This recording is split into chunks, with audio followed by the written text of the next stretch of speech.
अगर गौर करें तो हम पाएंगे कि भगवान श्री कृष्ण का पूरा जीवन मैनेजमेंट की प्रयोगशाला जैसा है। कुरुक्षेत्र में दो सेनाओं के बीच खड़े होकर भारी तनाव के समय उन्होंने अर्जुन को जो ज्ञान दिया वह दुनिया में श्रेष्ठतम है। गीता का जन्म हुआ युद्ध के मैदान में दो सेनाओं के बीच। जीवन की श्रेष्ठतम बातें भारी तनाव और दबाव में ही बाहर निकलती हैं।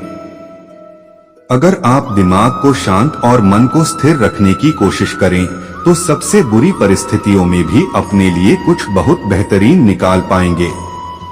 यही सिखाते हैं कृष्ण। गीता पढ़ने से पहले अगर इसी बात को समझ लिया जाए तो गीता पढ़ना सफल हुआ मानो। श्री कृष्ण का जीवन ऐसी ही बातों से भरा पड़ा है। जरूरत है नजरिए की। उनका जीवन आपके लिए माइथोलॉजी का एक हिस्सा मात्र भी हो सकता है और आपका पूरा जीवन बदलकर रख देने वाला ज्ञान भी। यह हमें तय करना है कि हम उनके जीवन से लेना क्या चाहते हैं। श्री कृष्ण मात्र कथाओं में पढ़े या सुने जाने वाले पात्र नहीं, वह चरित्र और व्यवहार में उतारे जाने वाले देव हैं। वह हमें सीख देते हैं कि कभी अगर आपको जीवन की स्थितियों पर रोना आए तो एक बार श्री कृष्ण की जीवनी पर नजर जरूर डाल लें। रोना बंद कर देंगे आप। श्री कृष्ण ने एक जेल में जन्म लिया था और जन्म लेने के तुरंत बाद ही उन्हें रात में ही उफनती यमुना पार कर गोकुल ले जाया गया।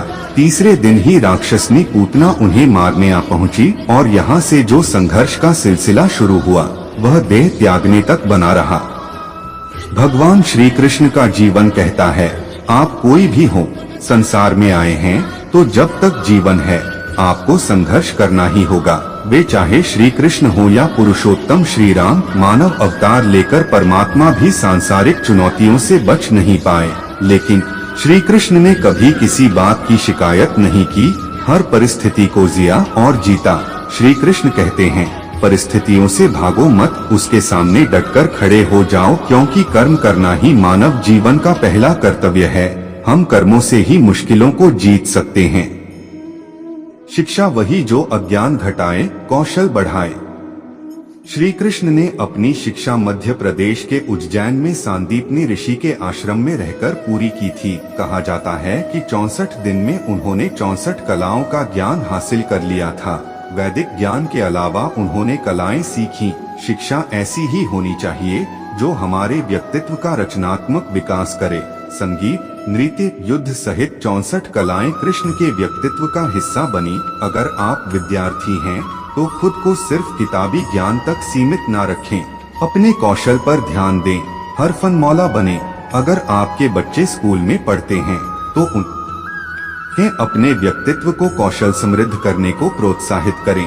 उनमें कोरा ज्ञान न भरें। उनकी पढ़ाई ऐसी हो कि उनकी रचनात्मकता को नए आयाम मिले। गीता तीसरी सीख है, प्रेम बचा रहेगा शेष, रिश्तों में करें निवेश।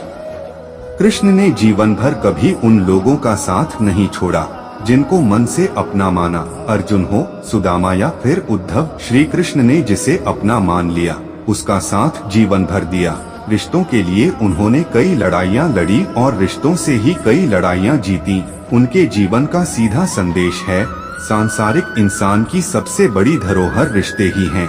अगर किसी के पास रिश्तों की थाती नहीं तो वह इंसान संसार में अच्छा जीवन नहीं जी सकता। इसलिए रिश्तों को दिल से जिएं और उन्हें प्रेम से भरपूर बनाए रखें। गीता चौथी सीख कहती है, शांति की चाह बनेगी उन्नति की राह।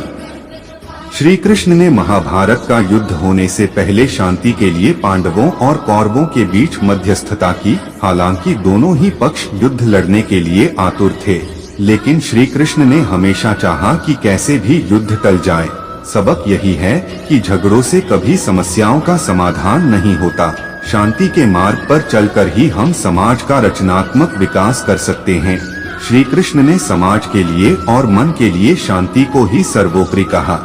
उन्होंने समझाया कि कोई भी परेशानी तब तक मिट नहीं सकती जब तक शांति ना हो। शांति से ही सुख मिल सकता है, वह चाहे वैयक्तिक हो या समाज की। शांति से ही उन्नति संभव है। गीता पांचवी सीख, तात्कालिक आवेश में लोच, जरूरी है दूरगामी सोच।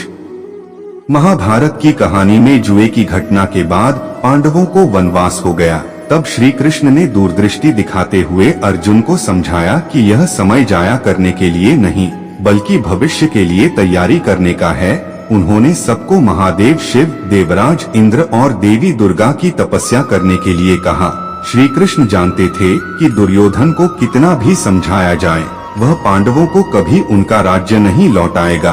तब अपना हक पाने के लिए शक्ति और सामर्थ्य की जरूरत होगी। कर्ण के कुंडल कवच पांडवों की जीत में आड़े आएंगे, यह भी वे जानते थे। उन्होंने हर चीज पर बहुत दूरगामी सोच रखी। कोई भी फैसला तात्कालिक आवेश में नहीं लिया, हर चीज के लिए आने वाली पीढ़ियों तक का सोचा। यही सोच राष्ट्र और समाज का निर्माण करती है। गीता सीख नंबर 6, मन की शांति रहे चिर, दिमाग रहे स्थिर। श्री कृष्ण को क्रोध दिलाने वाली, उन्हें अशांत करने वाली घटनाएं बार बार हुई। शिशुपाल पांडवों के राजसूय यज्ञ में कृष्ण को अपशब्द पर अपशब्द कहता रहा। छोटा भाई था, लेकिन उसने मर्यादाएं तोड़ दी।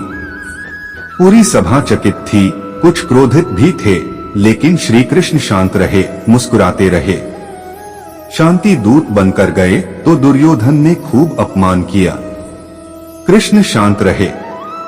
अगर हमारा दिमाग स्थिर है, मन शांत है, तभी हम सही फैसले ले पाते हैं। आवेश में हमेशा हादसे ही होते हैं।